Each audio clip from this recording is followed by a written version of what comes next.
The Seven Spiritual Laws of Success is a classic book by Deepak Chopra. In the book, Deepak Chopra has a way of taking deep spiritual concepts and really simplifying them, offering just the right metaphors, just the right examples to help you grasp the ideas that he's talking about. And because of how easy it is to understand relative to most spiritual texts and apply the principles outlined by Chopra, practically anyone can really learn from the big ideas in this book. The main idea behind the book is to develop a symbiotic relationship between spiritual success and financial success. The idea that the two don't jive well with one another is often the case of either moral or financial distress for a lot of people. Hopefully, this audio summary can help shed some light on how important it is to marry these two types of success, spiritual as well as financial. Here's a quick tweetable summary to describe the book in a nutshell.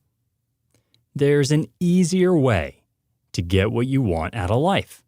All you've got to do is get in sync with nature and the universe. And a quick, crucial quote before we dive into the big ideas. Quote, "When we understand these laws and apply them in our lives, anything we want can be created. Because the same laws that nature uses to create a forest, or a galaxy, or a star, or a human body can also bring about the fulfillment of our deepest desires." Unquote. All right, you ready to dive into the big ideas? Let's get into it.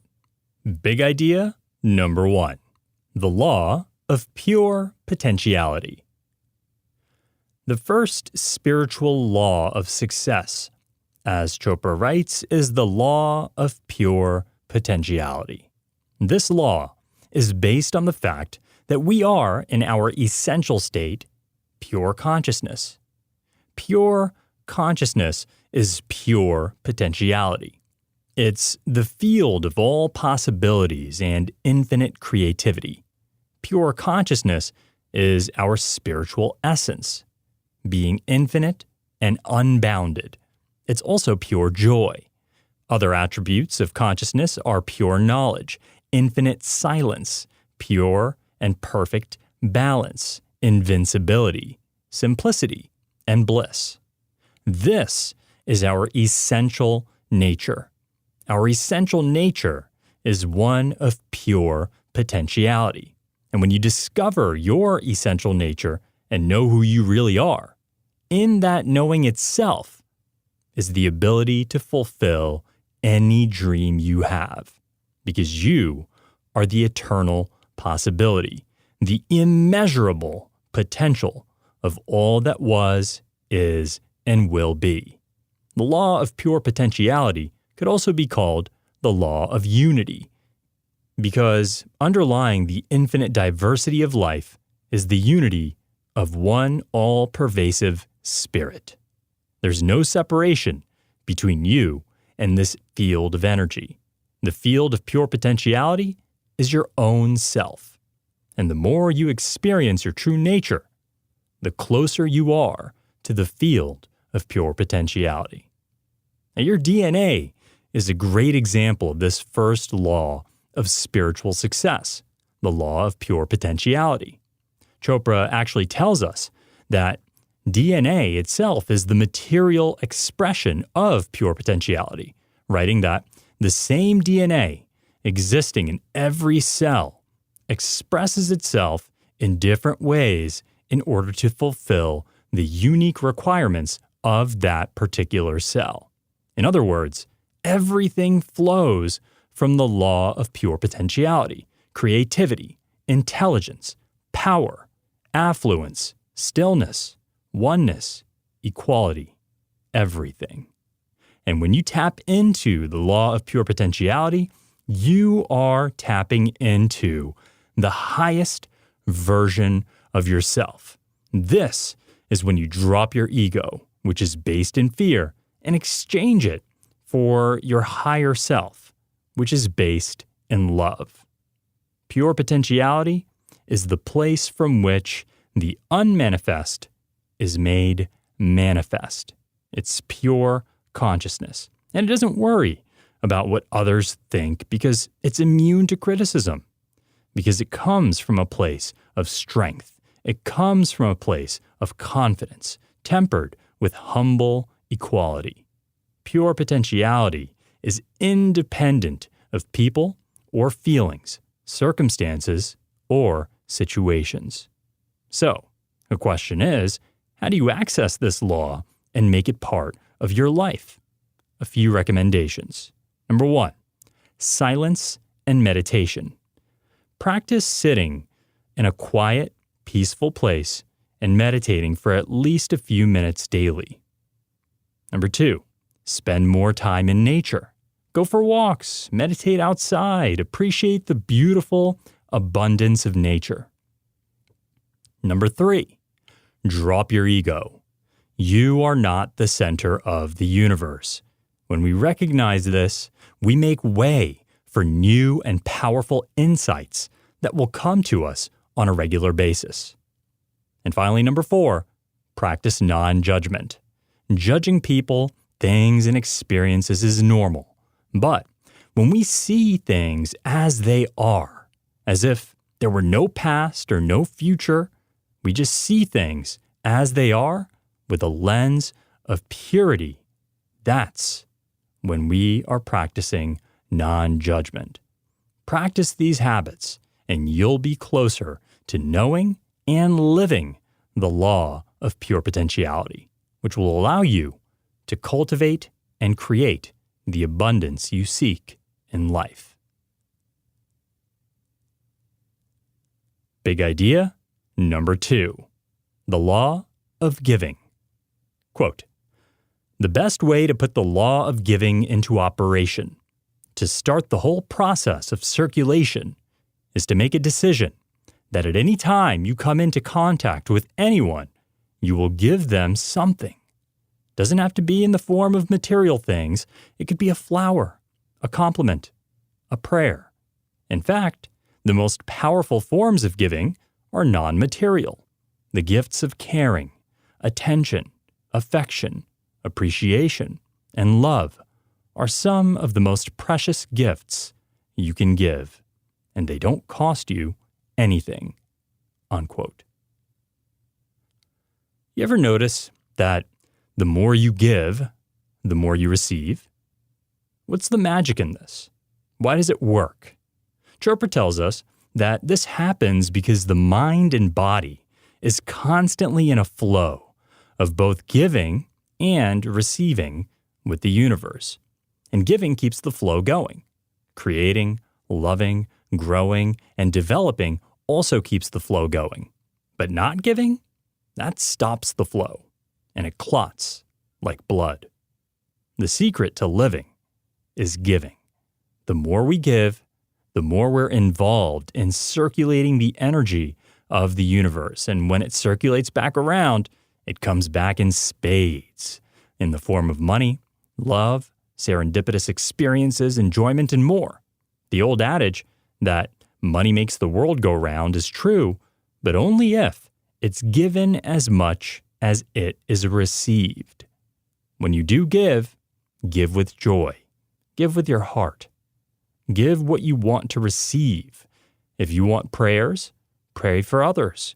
If you want positive energy, silently send those good vibes out to others and wish them well.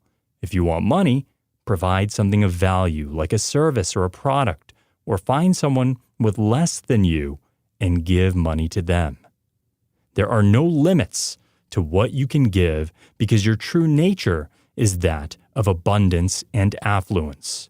The universe, nature, your creator, whichever way you want to see it, provides everything we want and need. And the field of pure potentiality provides us with the intelligence and creativity to produce more and more. Big idea number 3, the law of karma, cause and effect. Quote, "Each cell must discover its own source, the higher self. It must serve its fellow beings and express its unique talents. Heart cells, stomach cells, and immune cells all have their source in the higher self, the field of pure potentiality. And because they are directly linked to this cosmic computer, they can express their unique talents with effortless ease and timeless awareness. Only by expressing their unique talents can they maintain both their own integrity and the integrity of the whole body. The internal dialogue of every cell in the human body is, how can I help? The heart cells want to help the immune cells. The immune cells want to help the stomach and lung cells. And the brain cells are listening to and helping every other cell. Every cell in the human body has only one function: to help every other cell. By looking at the behavior of the cells of your own body, we can observe the most extraordinary and efficient expression of the 7 spiritual laws. This is the genius of nature's intelligence. These are the thoughts of God. The rest are details." Unquote. Well, it's hard to put it more clearly than that.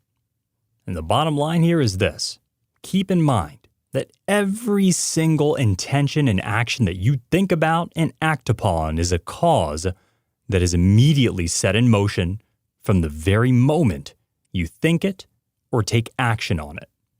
This makes us responsible for practically everything in our lives.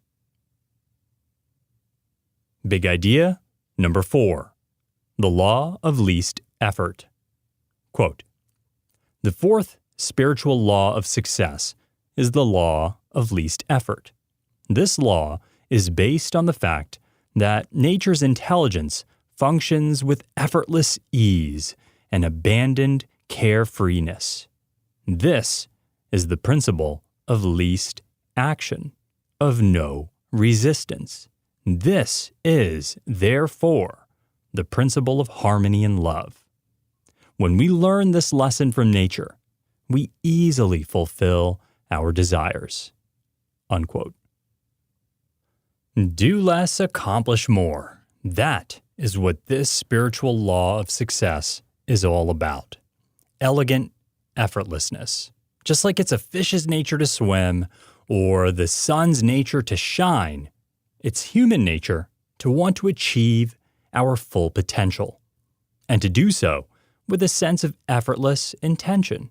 So, is all of this to say that planning and working hard and striving to accomplish our goals is just a gargantuan waste of time? Well, not exactly. Chopra tells us that when our actions are driven by love rather than by ego, we actually generate great reserves of energy that we can pour into our work, our goals, or indeed towards any endeavor. On the flip side, however, trying to exert power over others or seeking validation from people drains us of our life force and depletes us of our energy. When we engage in these types of behaviors, it shows that we're trying to prove something to someone. But when we make love the motivating force behind our actions, we engage our higher selves. And this allows us to make effortless choices about our actions and how they relate to the world at large, as well as how best to bring about the abundance we desire and deserve into our lives. Practicing the law of least effort involves 2 steps. Number 1, acceptance. Practice acceptance. If you're fighting against the effortless power of the universe, you can't expect to bring it into your life. Flow with the universe by practicing acceptance. Accept things as they are. Whether you're enjoying a positive experience or enduring a difficult one, repeat the following mantra or affirmation to yourself. This moment is as it should be. This moment is as it should be. Whether you're in a good situation or in a bad situation, this moment is as it should be. Now, the second part of practicing the law of least effort is defenselessness.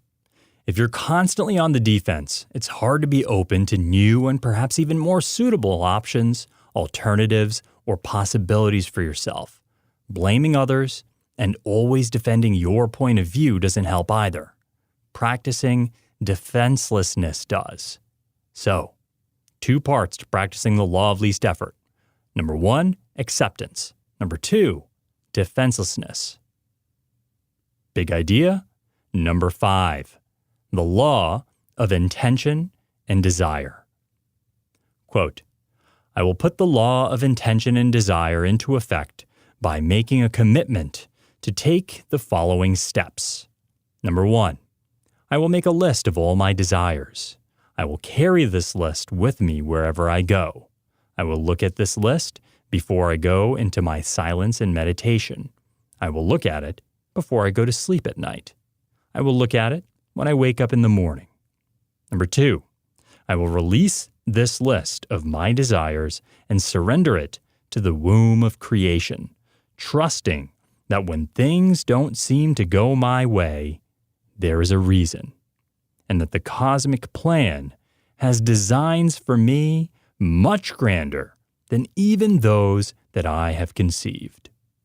Number 3, I will remind myself to practice present moment awareness in all my actions.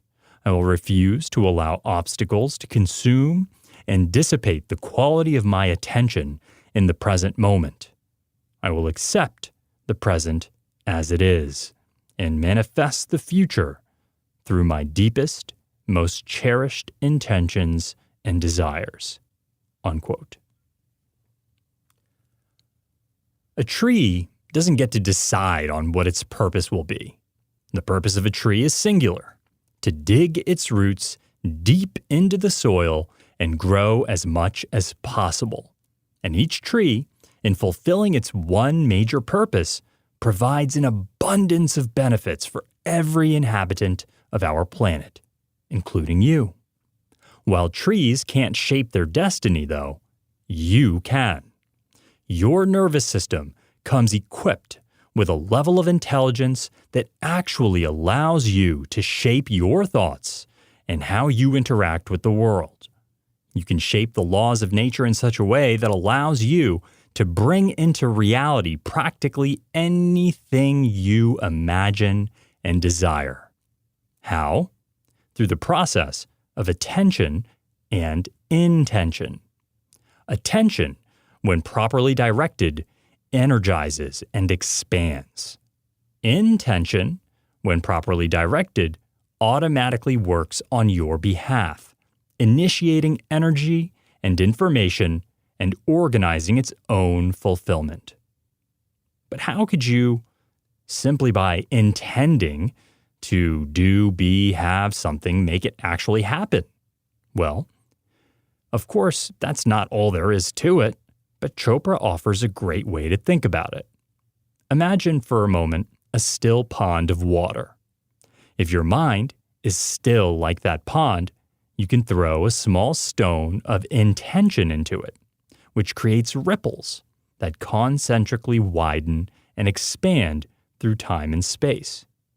On the flip side, if your mind is like a stormy sea with waves crashing in every which direction, you could throw tons and tons of stones into it, and it wouldn't make a difference. You see, once you introduce an intention into a receptive, accepting, and still mind, you can then let the universe handle the details, leveraging its infinite power to organize and orchestrate the conditions you need to help you make that intention happen. Big idea number 6, the law of detachment. Quote, "The law of detachment says that in order to acquire anything in the physical universe, you have to relinquish your attachment to it.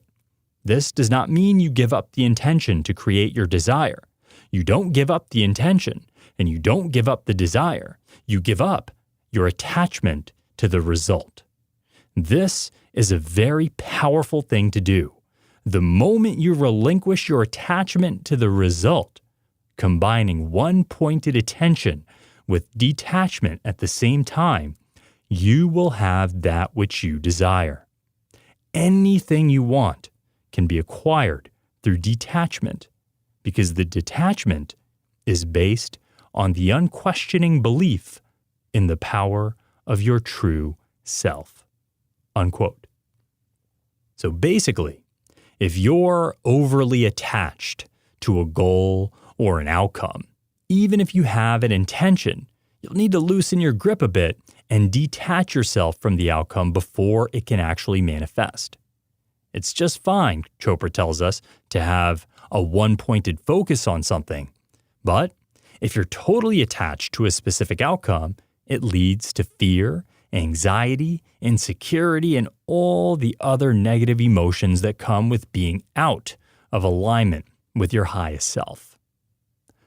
Why does being overly attached to outcomes lead to these feelings, though?